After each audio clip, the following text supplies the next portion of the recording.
বন্ধুরা দেখুন, এই হচ্ছে আমাদের নিজেদের হাতে বানানো 10 ইঞ্চি উফার 135 ম্যাগনেট দিয়ে তৈরি করা হয়েছে।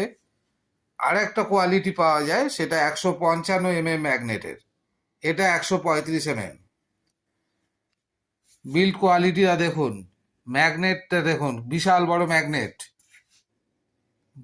অনেক বড় কয়েল ইউজ করা হয়। স্পাইডারটা দেখুন, বেস্ট কোয়ালিটি স্পাইডার। আর সামনে দেওয়া রয়েছে জুপিটারের পেপার, সব থেকে দামি পেপার জুপিটার। আর এই সাইডটা দেখুন, এটা কিন্তু রাবার, এটা ফোম নয়, এটা রাবার। দেখুন জুপিটারের লোগোও রয়েছে, এটা অরিজিনাল জুপিটারের। দুর্দান্ত বেস পাবেন, একদম সাউন্ড ফাটবেও না, ঠিক আছে। দেখুন এটা 135 ম্যাগনেট দিয়ে তৈরি করা হয়েছে। আর একটা আছে, সেটা 155 ম্যাগনেটে হয়। এটা 200 ওয়াট পর্যন্ত লোড নিতে পারে।